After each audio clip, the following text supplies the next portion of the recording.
yang dirahmati oleh Allah Subhanahu wa taala.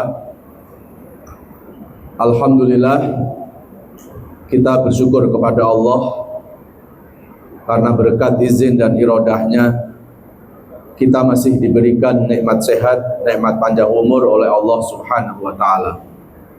Mudah-mudahan nikmat sehat dan panjang umur ini bisa kita manfaatkan untuk memperbaiki diri kita, memperbanyak ibadah, mendekatkan diri kepada Allah Subhanahu wa taala. Amin ya Allah ya rabbal alamin. Salawat beserta salam sama-sama kita sampaikan kepada panutan abadi kita Rasulullah Muhammad sallallahu alaihi wasallam. Semoga kita termasuk umat yang mencintai Nabi dan mudah-mudahan Nabi mencintai kita. Amin ya rabbal alamin. Baik Bapak Ibu, jamaah sekalian yang dirahmati Allah, dalam waktu yang sangat singkat ini kita akan membahas satu tema, yaitu pengaruh ibadah dalam perbaikan diri. Jamaah sekalian, di dalam Al-Quran surat Al-Baqarah, surat kedua ayat 21 sampai ayat 22, Allah berfirman, A'udzu billahi minasy syaithanir rajim. Bismillahirrahmanirrahim. Ya ayyuhan nasu u'budu rabbakumul ladzi khalaqakum walladzina min qablikum la'allakum tattaqun. Alladzi ja'ala lakumul arda firasyan was-samaa'a binaa'a وأنزل من السماء ماء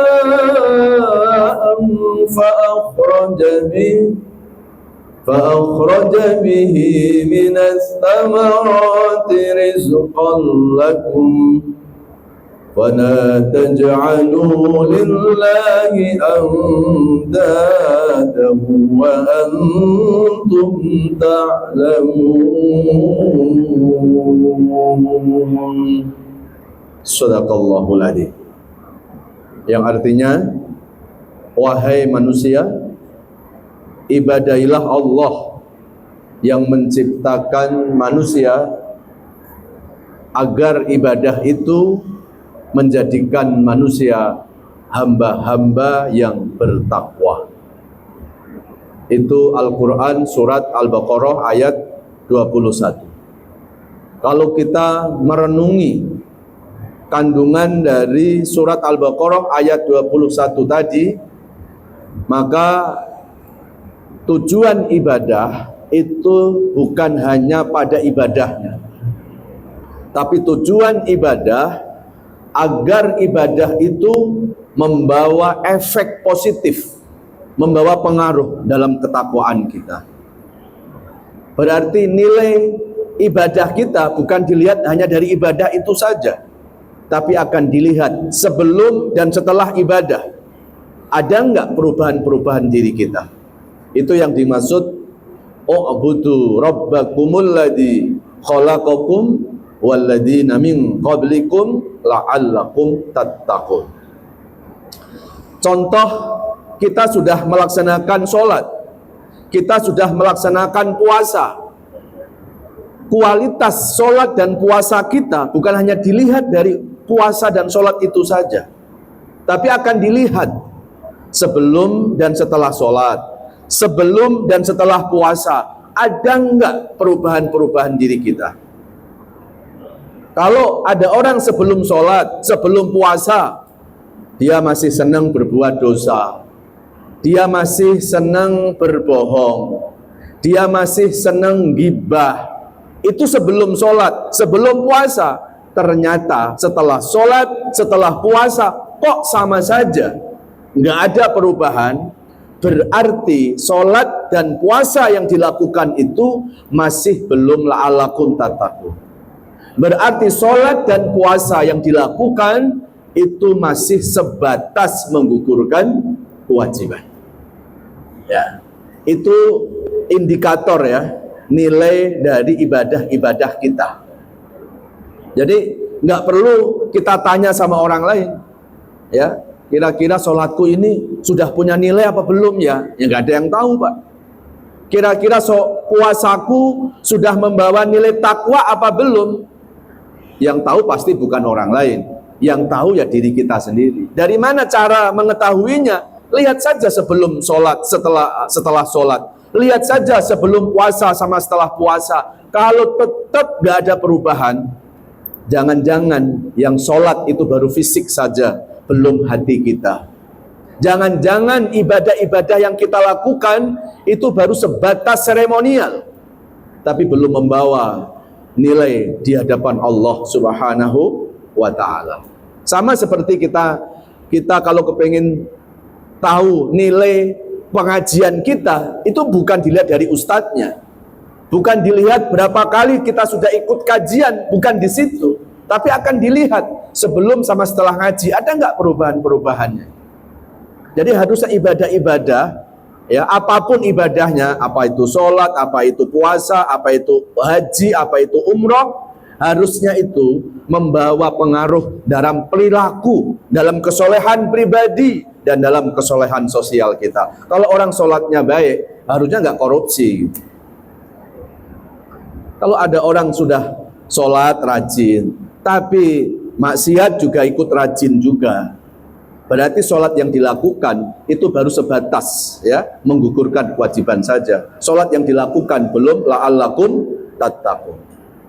Bapak Ibu bisa membuka dalam Al-Quran surat Al-Ankabut surat 29 ayat 45. A'udzu billahi minasyaitonir rajim.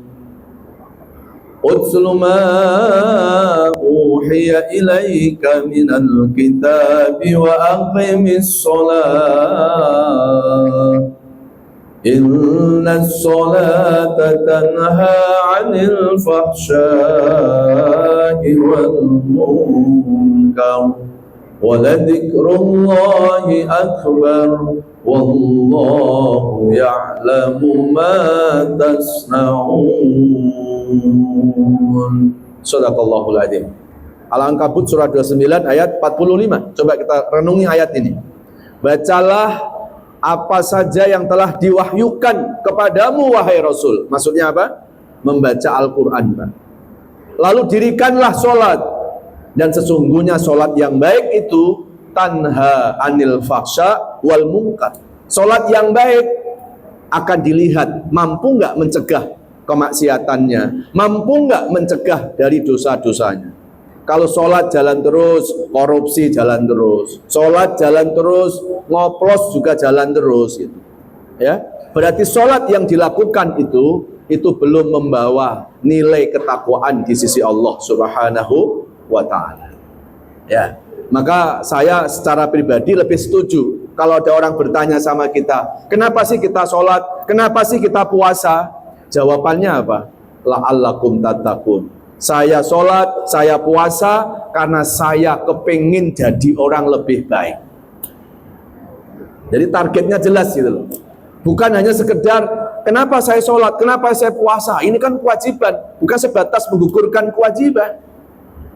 Ya, karena tujuan puasa, tujuan sholat itu bukan pada sholatnya, bukan pada puasanya, tapi tujuan sholat dan puasa agar membawa perubahan diri kita, agar membawa kesolehan pribadi dan kesolehan sosial kita. Ini puasa sudah tinggal di tinggal di beberapa hari ke depan, Pak. Harusnya sih sudah kelihatan hasilnya, ya. Jangan sampai puasa ini hanya melihatkan hasil. Hasilnya apa? Ya paling tidak berkurang berat badan saja. Ya, kalau hanya berkurang berat badan saja, berarti puasa yang kita lakukan ini masih sebatas puasa fisik. Hakikat puasa bukan al-imsak anil akli wasyurbi, bukan sekedar nggak makan nggak minum, tapi hakikat puasa adalah al-imsak anis syahwat, al-imsak anil muharramat.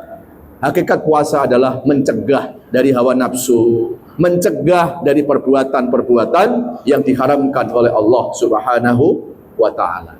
Ya, maka harusnya puasa yang sudah berjalan cukup panjang ini sudah mulai kelihatan tuh hasilnya itu. Ya, kalau seorang anak nih, seumpamanya dia sudah puasa, paling tidak hasil yang bisa dilihat apa?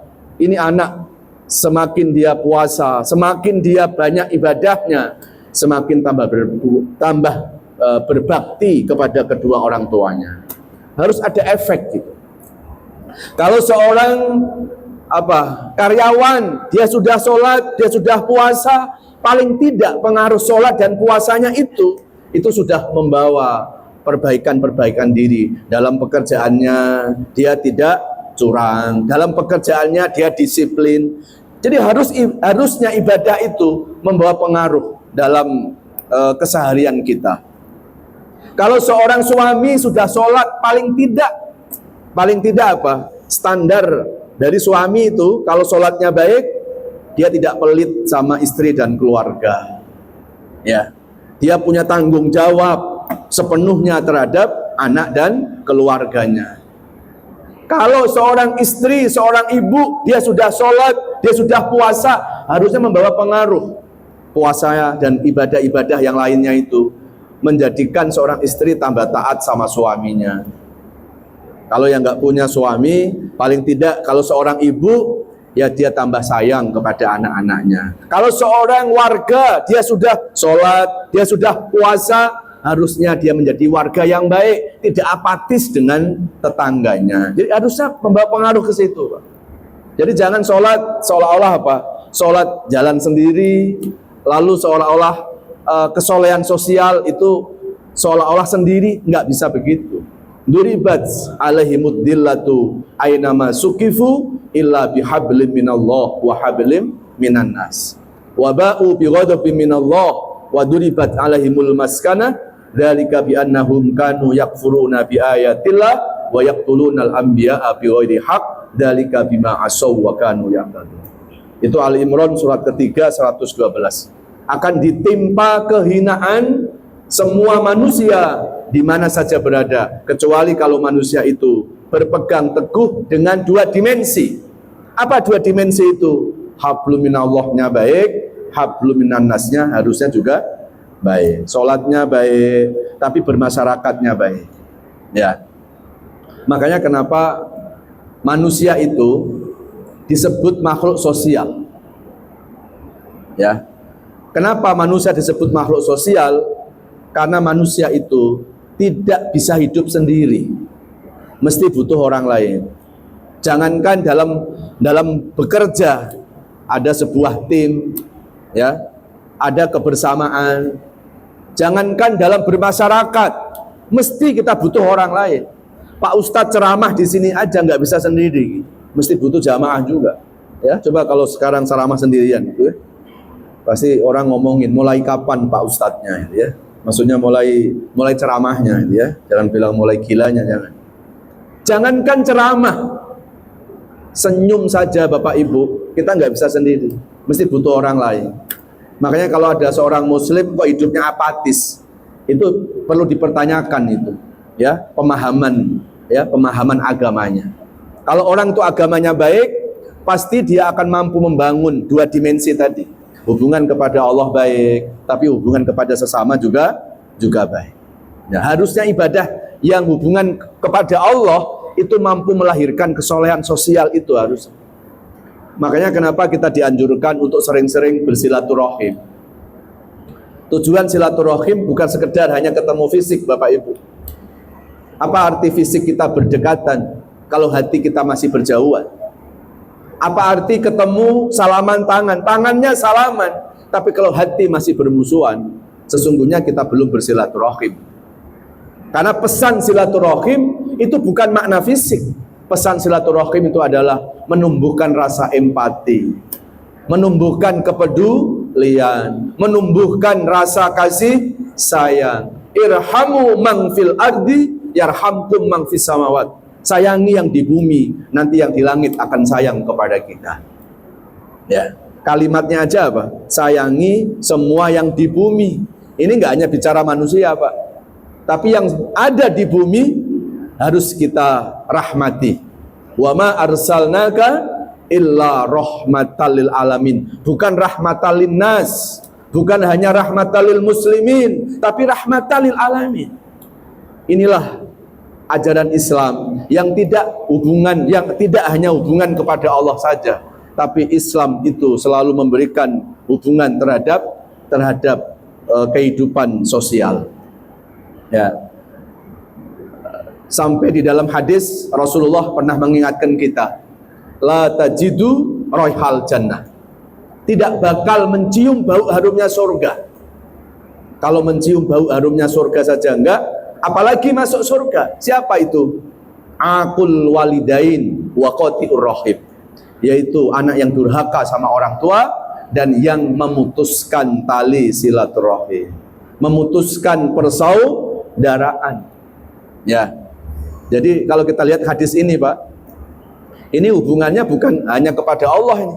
Ini dosanya hubungannya kepada manusia. Ya, yang nggak bisa mencium bau harumnya surga adalah anak-anak yang durhaka sama orang tua. Maka kalau hari-hari ini anak-anak kepengen masuk surga, surganya anak nggak cukup hanya sholat saja. Surganya anak nggak cukup hanya puasa saja. Tapi surganya anak itu ketika anak itu mampu membahagiakan orang tuanya. Tapi hari-hari ini banyak anak-anak cari surga di tempat yang jauh-jauh. Padahal kalau hari-hari ini anak masih punya orang tua itulah surganya. Apalagi kalau orang tua sudah tinggal satu rumah dengan anaknya, nggak perlu anak cari surga di luar rumah, sudah ada surga di ruang kamar rumahnya sendiri.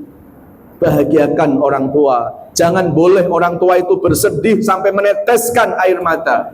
Pasti anak itu akan mendapatkan rahmat, kebahagiaan dari Allah Subhanahu wa ta'ala. Ini kan hubungannya bukan hanya kepada Allah. Hari ini banyak orang takut dosa ninggalin sholat, tapi nggak ngopen sama orang tua, dianggap biasa. Ya, ada orang disuruh nggak sholat, berani nggak usah sholat duhur sekali. Nggak berani, Pak Ustadz. Kenapa nggak berani? Saya takut masuk neraka. Saya takut nggak bisa masuk surga kalau saya nggak sholat. Begitu ditanya, kok nggak baik sama orang tuamu gimana? Itu sih biasa. Padahal ini yang menghalangi kita untuk masuk surganya Allah Subhanahu wa ta'ala. Lalu yang kedua siapa yang nggak bisa mencium bau harumnya surga? Adalah qati'ur rahim, yang memutuskan tali silaturahim. Jangankan kepada sesama muslim, enggak, kepada orang di luar Islam saja nggak boleh kita itu memutuskan persaudaraan kepada mereka. Nggak boleh kita membenci seseorang hanya karena berbeda agama. Urusan perbedaan agama itu bukan urusan manusia, itu urusan Allah. Tapi urusan kita sebagai manusia, harusnya kita tidak melihat perbedaannya, tapi kita melihat persamaannya. Apa persamaan kita dengan mereka? Mereka sama-sama manusia, kita juga manusia. Kita disakiti, kita nggak mau, maka kita pun nggak boleh menyakiti mereka. Ya, nah, kepada orang yang berbeda Tuhan, agamanya beda, kitabnya beda, nabinya beda aja, kita nggak boleh loh, ya, membenci mereka. Lalu bagaimana kalau kita sesama umat Islam? Masa cuma hanya gara-gara beda fikih, beda pemahaman, lalu kita saling provokasi, saling menyalahkan, saling menyesatkan, saling mengkafirkan. Padahal yang kita sesatkan saudara muslim kita sendiri lagi. Na'udzubillah, subhanallah. Nah, mari Bapak Ibu, di momentum Ramadan ini kita pertajam persamaan, nggak usah pertajam perbedaan. Kalau kita pertajam perbedaan, sampai kiamat kurang sehari nggak akan kelar, Pak.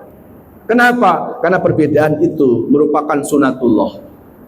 Kita terlahir ke dunia saja, itu produknya dari perbedaan. Ada ayah, ada ibu yang berbeda jenis lahir kita. Ya, pelangi itu indah karena warnanya juga berbeda. Jadi nggak usah kita kaget kalau ada yang berbeda dengan kita. Dan nggak perlu juga kita langsung menyalahkan. Oh, kalau nggak sama dengan saya, berarti ini sesat. Janganlah. Ya. Kenapa? Karena kalau bicara tentang nilai, yang tahu menilai bukan manusia. Yang tahu nilai sesungguhnya adalah Allah Subhanahu wa ta'ala. Jangankan kita menilai orang lain, Bapak Ibu. Kita aja nggak tahu nilai diri kita di hadapan Allah.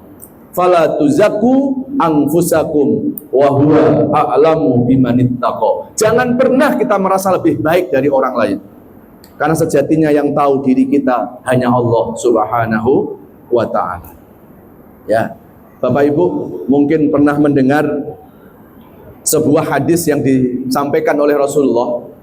Rasulullah pernah bercerita kepada para sahabat. Dulu ada seorang pendosa, Pak. Lalu sebelum meninggal dunia, kata Nabi, ini orang mendapat hidayah dari Allah. Setelah dapat hidayah, lalu orang ini bertaubat. Nggak lama bertaubat, ini orang meninggal dunia. Apa kata Rasulullah? I'lamu anna rajulan mata min ahlil jannah. Ketahuilah, orang yang baru meninggal ini termasuk ahli surga. Sahabat terkaget-kaget, Pak. Lalu sahabat bertanya, ya Rasulullah, ini dosanya orang puluhan tahun di masa lalu, kebaikannya baru sebentar, nggak lama bertaubat, nggak lama dia meninggal. Bagaimana dengan dosa puluhan tahun di masa lalunya itu? Apa kata Rasulullah? Allah tidak melihat masa lalu seseorang. Yang Allah lihat adalah akhir dari kehidupan seseorang. Disitulah baru kita dapat nilai, Pak. Hari ini kita baru cari nilai, belum dapat nilai dari Allah Subhanahu wa ta'ala. Kalau kita mau jujur, sekarang ini kita baru menuju proses kebaikan. Apakah kita sudah baik? Kita belum tahu, Pak. Karena hak menilai itu haknya Allah. Maka kalau hari-hari ini ada orang senang menilai-nilai orang lain, menjelek-jelekkan orang lain, berarti orang itu magang jadi Tuhan, Pak. Karena yang berhak menilai hanya Allah. Lalu kok hari ini ada orang senang menilai-nilai? Yang ini baik, yang ini neraka, yang ini sunnah, yang ini enggak sunnah. Ya. Jangan sampai kita terjebak untuk melihat orang lain. Fokuskan diri kita ini untuk melihat kekurangan dan kesalahan diri sendiri. Tanamkan sifat salamatis sudur. Apa itu salamatis sudur? Selamatkan diri kita untuk tidak melihat kekurangan orang lain. Biar kita fokus melihat kekurangan diri sendiri. Mudah-mudahan puasa yang kita lakukan pada kali ini lebih bermakna, lebih berkualitas dari puasa-puasa sebelumnya. Amin ya rabbal alamin. Mudah-mudahan puasa yang kita lakukan tahun ini tidak hanya sebatas menggugurkan kewajiban saja. Semoga puasa yang kita lakukan ini akan membawa pengaruh dalam ketakwaan, dalam perbaikan diri, dalam kesolehan pribadi dan kesolehan sosial kita. Amin ya Allah ya rabbal alamin. Mudah-mudahan Allah selalu memberikan hidayah, taufiknya kepada kita, sehingga kita selalu dalam hidayahnya. Amin ya Allah ya rabbal alamin. Mari sama-sama kita berdoa kepada Allah. Mudah-mudahan doa-doa kita diijabah, didengar, dikabulkan Allah Subhanahu wa ta'ala. Amin ya rabbal alamin. A'udzu billahi minasyaitonir rajim. Bismillahirrahmanirrahim. Alhamdulillahi rabbil alamin. Allahumma sholli ala nabiyyina Muhammadin wa ala alihi wa ashabihi ajmain. Ya Allah, bila hidup ke depan kami ini masih membawa kebaikan-kebaikan, mohon ya Allah, berkahi dan panjangkan usia kami. Ya Allah, berikan kesehatan jasmani rohani kami. Angkat seluruh penyakit-penyakit kami, baik penyakit fisik maupun penyakit hati yang susah diobati. Ya Allah, berikan keikhlasan dan kesabaran dalam menjalani sisa-sisa hidup ini ya Allah.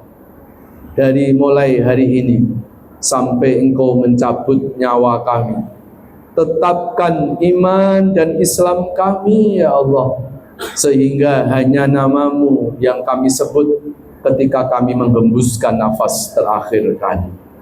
Ya Allah, sebentar lagi kami akan berpisah dengan Ramadan kali ini ya Allah. Jangan Kau jadikan Ramadan tahun ini Ramadan yang terakhir dalam hidup kami, namun pertemukan kami dengan Ramadan berikutnya lagi.